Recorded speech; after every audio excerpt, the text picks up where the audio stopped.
Bismillahirrahmanirrahim. Assalamualaikum warahmatullahi wabarakatuh. Alhamdulillahi rabbil alamin wa bihi nasta'inu ala umuri dunya waddin. Allahumma salli wa sallim ala nabiyyina Muhammad wa ala alihi wa ashabihi ajmain. Amma ba'du. Bapak Ibu sekalian, mudah-mudahan setelah sedikit banyak diberikan pengetahuan kepada kita bahwa penggunaan Bismillahirrahmanirrahim, makna yang terkandung di dalamnya sangat besar, manfaat dalam arti peran komunikasi. Jadi kalau kita mengucapkan Bismillah, itu berarti dari sisi kita mengharapkan bantuan Allah, mengharapkan berkah dari Allah Subhanahu wa Ta'ala, dan semua yang dilakukan itu semata-mata karena Allah Subhanahu wa Ta'ala, menunjukkan keikhlasan dan ketauhidan.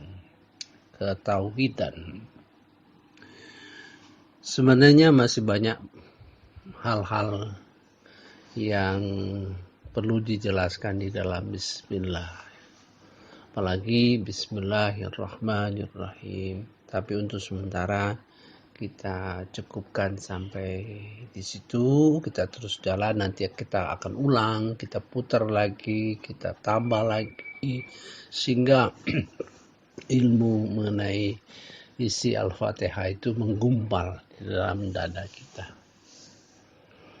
Paling tidak, Bapak Ibu sekalian, waktu kita mendengar imam membaca Bismillahirrahmanirrahim, itu akan banyak pikiran-pikiran yang kita pahami, sehingga mendatangkan komunikasi dengan Allah SWT.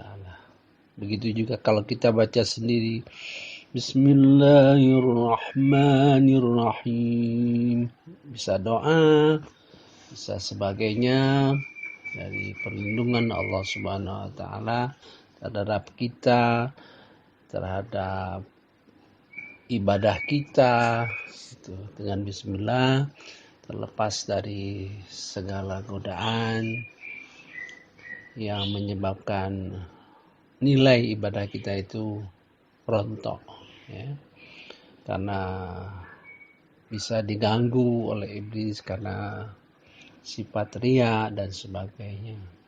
Yang semua kita lakukan insya Allah dalam Bismillah. Kalau kita mendatangi sahabat kita, memberikan bantuan dengan Bismillah, maka insya Allah akan terlepas dari sifat-sifat yang tidak terpuji. Mudah-mudahan ilmu yang kita peroleh itu sedikit banyaknya mengubah, paling tidak kita membaca Bismillahirrahmanirrahim itu pasti tidak secepat kita sebelum banyak pengetahuan, dan mungkin sekarang tidak lagi menerjemahkan Bismillahirrahmanirrahim, tidak diterjemahkan dalam bahasa Indonesia, tapi langsung isinya masuk di dalam hati. Mari kita lanjutkan kedua, yaitu Alhamdulillahi Rabbil Alamin.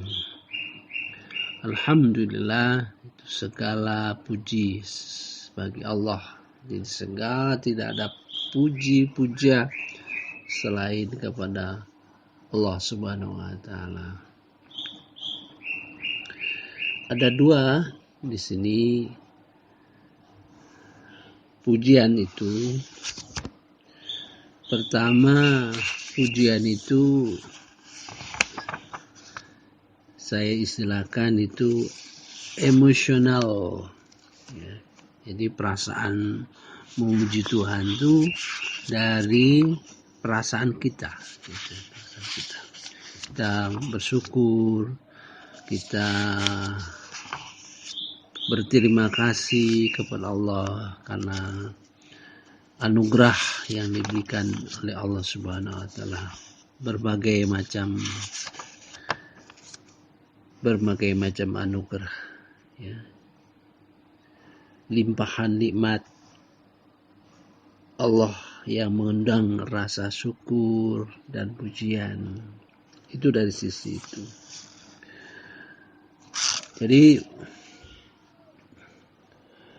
kita mengucapkan alhamdulillah itu bisa dalam arti kita bersyukur dan sebagainya. Tapi ada yang saya sebut dengan faktual. Jadi alhamdulillah itu terkait fakta. Fakta itu yang menyangkut substansi dalam Al-Quran. Sebenarnya yang paling luas itu adalah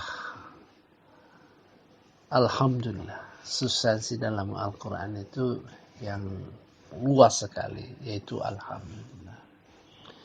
Di dalam Al-Quran, apakah ini suatu kebetulan atau suatu angka yang kebetulan sama, ya, saya hitung di dalam Al-Quran itu substansi alhamdulillah di dalam Al-Quran itu ada 33 persis dalam hitungan kita zikir alhamdulillah dengan variasi katanya, variasi kalimatnya. Ada yang alhamdulillah, ya. Ada yang alhamdulillah, ada yang lahul hamd, ada yang wa bihamdihi, itu alhamdulillah juga. Ada yang alhamdulillahi rabbil alamin. Bermacam-macam variasi dari alhamdulillah itu dalam Al-Quran. Tapi substansinya menyangkut 33, ya. Paling tidak saya contohkan satu. Jadi waktu kita baca alhamdulillah dalam konteks Al-Fatihah, tentu kita tidak boleh memahami itu dalam arti yang emosional tadi, ya. Yang emosional, kalau yang emosional kan pribadi kita, ya. Setiap orang merasa syukur, dia mengucapkan alhamdulillah. Nah, di dalam Al-Fatihah tentu alhamdulillah yang terkait dengan fakta. Fakta bagaimana alhamdulillah itu diajarkan oleh Allah Subhanahu wa taala. Saya kasih contoh saja. Alhamdulillah itu ada 5 surah di dalam Al-Quran itu yang diawali oleh alhamdulillah. Satu dalam surah Al-Kahfi, ya, dalam surah Al-Kahfi. Kemudian surah Al-An'am, surah Fatir, dan surah Saba. Semua itu alhamdulillah di dalam pangkal surah, termasuk alhamdulillah dalam Al-Fatihah, ya. Itu tergambar di dalam 4 surah itu, tergambar alhamdulillah itu berdimensi dunia akhirat, ya. Kalau isi daripada alhamdulillah di dalam surah Al-Kahfi itu alhamdulillah yang berdimensi dunia, ya, dunia. Jadi alhamdulillah berkenaan dengan dunia. Jadi lebih baik supaya paham, kita mulai dengan Alhamdulillahirabbil alamin. Jadi pada waktu mengucapkan itu terbayanglah kita berbagai substansi di dalam Al-Qur'anul Karim.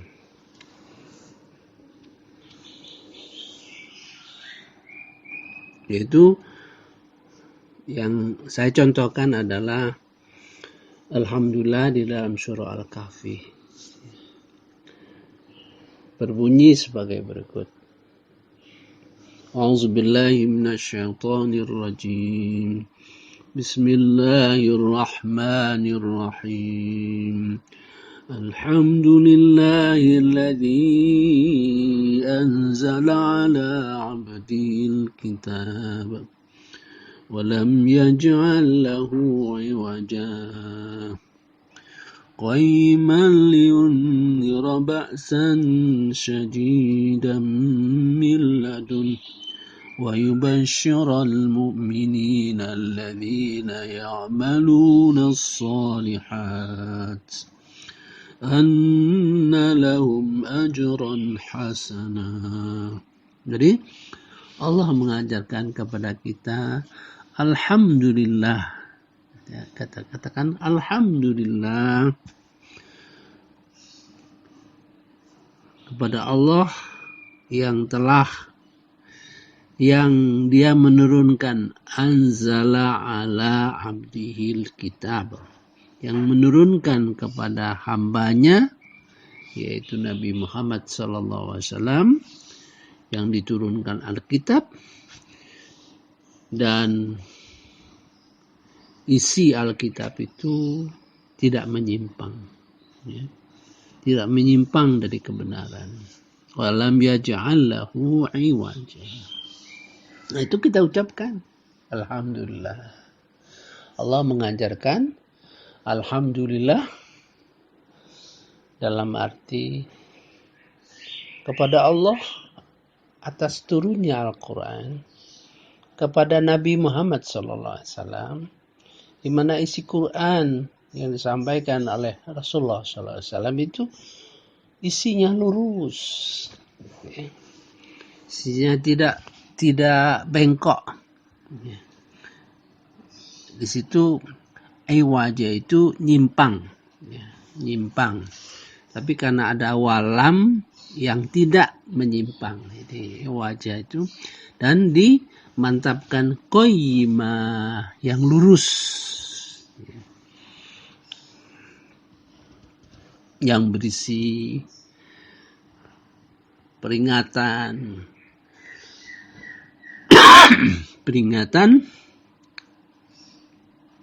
yang keras bagi orang-orang yang tidak percaya, ya. Dan berita gembira, wa yubashsyiral mu'minin, berita gembira bagi orang mukmin yang beramal soleh, bagi mereka pahala surga. Jadi Alhamdulillah yang diajarkan Allah Subhanahu wa Ta'ala itu adalah substansinya ada 33, yang saya contohkan sekarang hanya satu.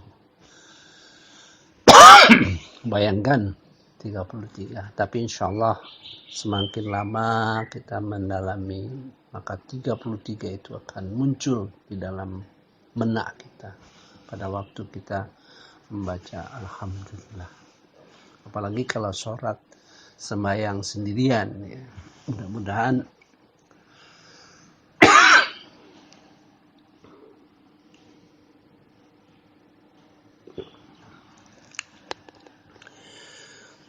nah, lebih lanjut kepercayaan Alhamdulillah pada Al-Quran, kemudian kepada Nabi Muhammad SAW, kemudian kepada isi daripada Al-Quran itu memberikan jalan yang lurus. Kalau kita pikir dan kalau kita tanya, Bagaimana kamu alhamdulillah rasa syukur dengan adanya Nabi Muhammad SAW? Alhamdulillah rasa syukur karena kita mempunyai Al-Quran. Rasa syukur bahwa isi Al-Quran itu tidak menyimpang, jalan yang lurus. Dan rasa syukur kita gembira bagi yang beriman, yang beramal soleh, berita bahwa kita akan mendapat pahala.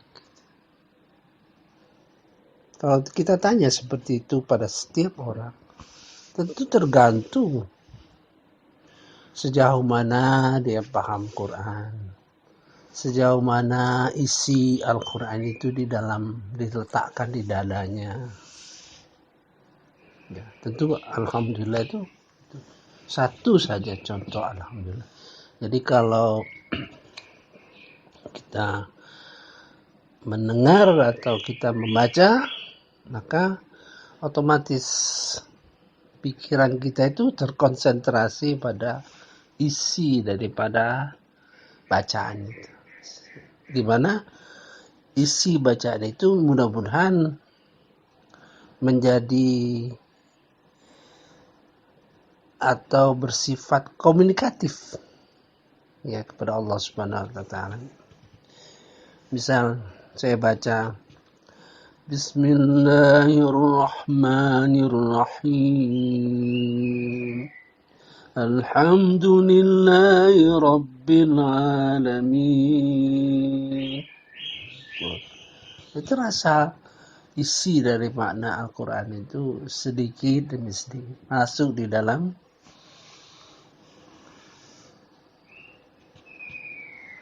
makna daripada kalimat tersebut. Yang kalau kita terbatas pada terjemahan dengan nama Allah yang Maha Pengasih Penyayang, segala puji bagi Allah, gitu, ya. Seru sekalian alam. Kalau hanya terbatas di situ, tentu bagi kita ada kebutuhan-kebutuhan lain yang semakin dekat sehingga kita bisa berkomunikasi dengan Allah Subhanahu wa taala. Lebih lanjut di dalam surah Al-Kahfi ini, jadi kalau kalimat itu merupakan kalimat pangkal surat di dalam ilmu tafsir. Kalau itu di pangkal surat, berarti seluruh isi daripada surat tersebut berkaitan dengan ayat yang pertama tadi atau ayat yang kedua misalnya gitu ya. Itu tidak akan lepas dari itu. Nah, maka kita lihat ayat yang terakhir surah Al-Kahfi.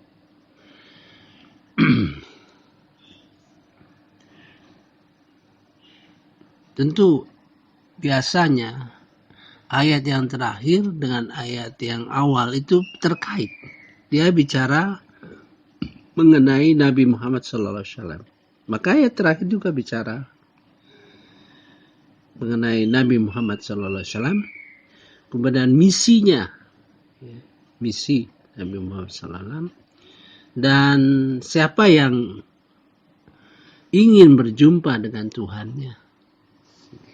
Jadi Nabi Muhammad menjalankan misinya itu untuk mengajak manusia beramal saleh dalam rangka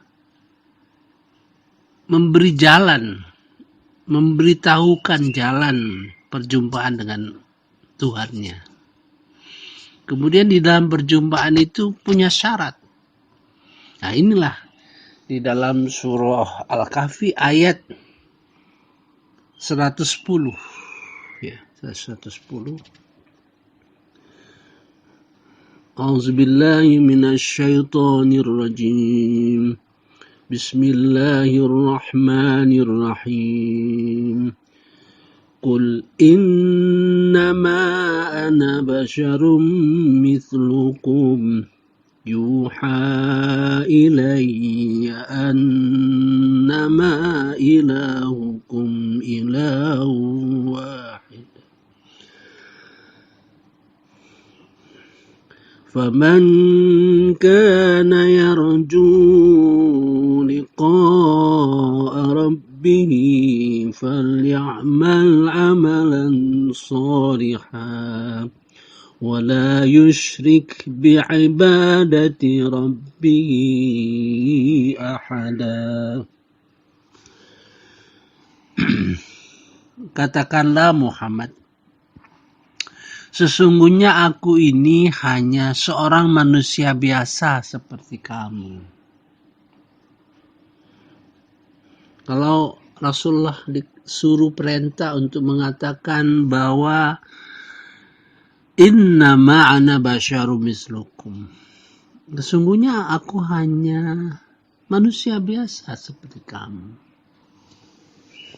Ini suatu pesan bagi kita untuk betul-betul memposisikan Rasulullah SAW itu sebagai manusia biasa. Jangan sampai berlebih-lebihan. Jangan sampai menyanjung yang berlebih-lebihan, yang mengakibatkan kita syirik. Kalau orang berkata, aku nih manusia biasa seperti kalian. Atau katakanlah seorang pejabat mengatakan, kita ini sama saja. Ya. Tapi bedanya, yuha ilayya, diberi wahyu kepada aku. Ya. Sesungguhnya aku ini manusia biasa seperti kamu yang telah menerima wahyu. Artinya wahyu itu yang menjadi sesuatu perhatian yang harus lebih besar. Bukan kepada individu Rasulullah SAW. Dalam arti penghormatan yang diberikan kepada beliau, yaitu penghormatan bagaimana Allah menggariskan penghormatan-penghormatan itu. Misalnya kepada Nabi Muhammad SAW itu kita dianjurkan salawat, diperintahkan bersalawat. Nah, kalau kita betul-betul cinta kepada Rasulullah SAW itu betul-betul, kalau kita cinta pada orang tua, ya, itu pada esensinya jangan membuat orang tua itu malu. Kalau kita memang cinta kepada Rasulullah SAW, jangan bikin dia malu, bikin dia kecewa, bikin dia tersudut pada waktu di akhirat nanti. Berikan rasa kebanggaan, karena dia akan menyaksikan kita, ya, bagaimana kita dalam menjalankan kehidupan kita. Nanti kita bicara lebih dalam lagi mengenai perintah-perintah Allah dan hal-hal yang membuat dia malu di dalam Quran. Paling tidak membuat dia sedih, gitu. Sedih. Ya, saya contohkan saja di dalam surah Al-Furqan ayat 30. Ayat 30 dalam surah Al-Furqan.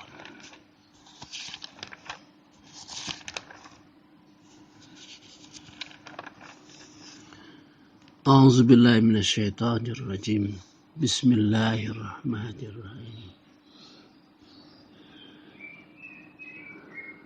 Ayat 30 surah Al-Furqan.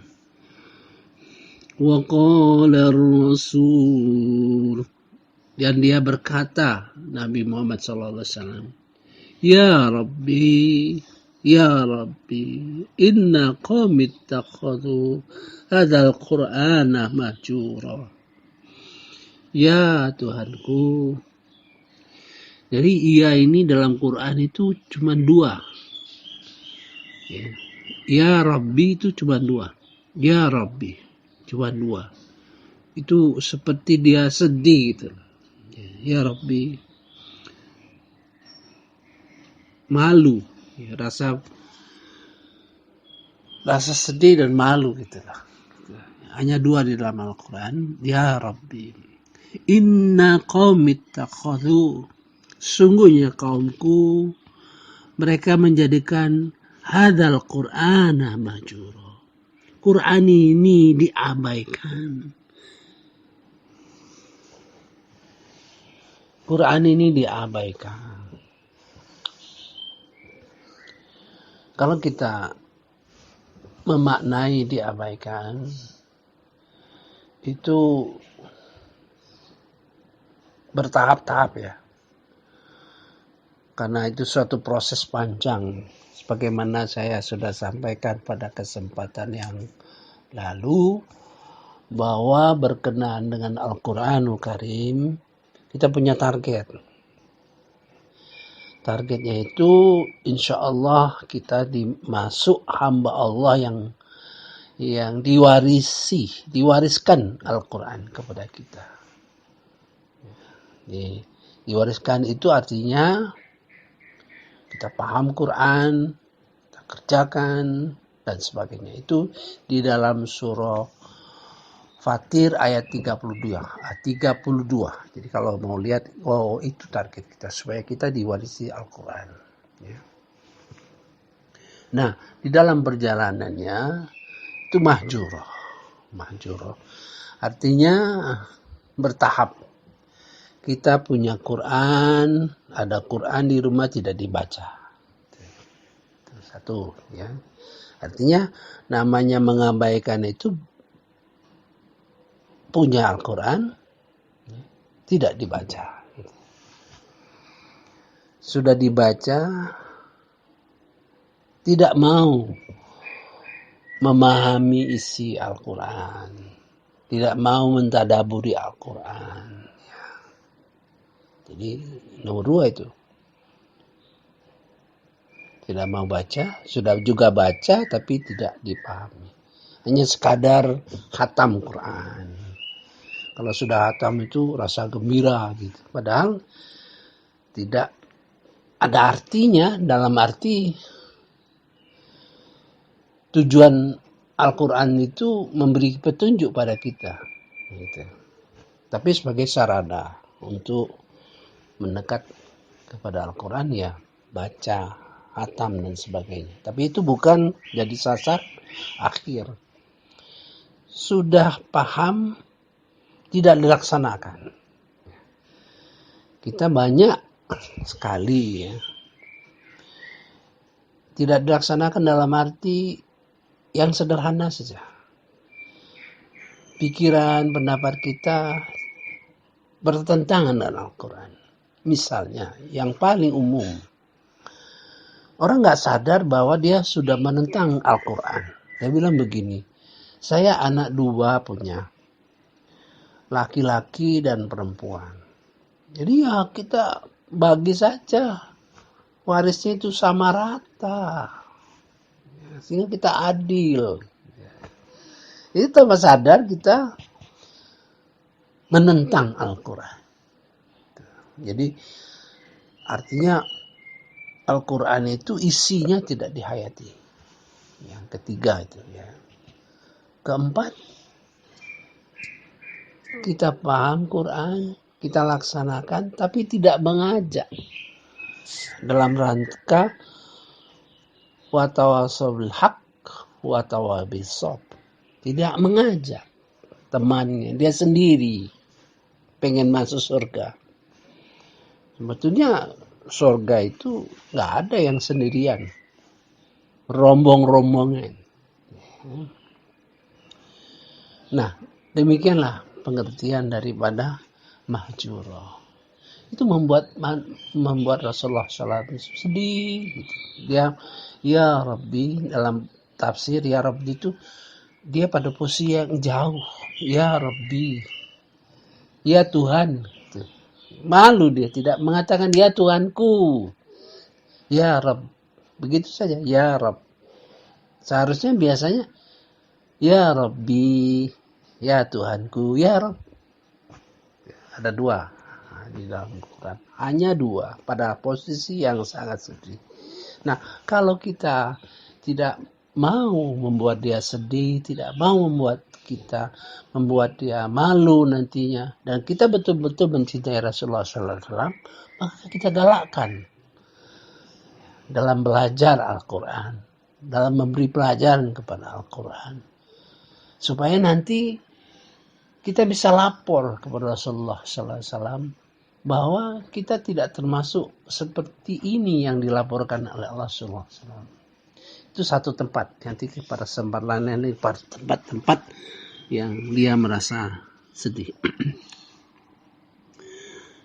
Kemudian barang siapa ya, kemudian dia menjalankan misi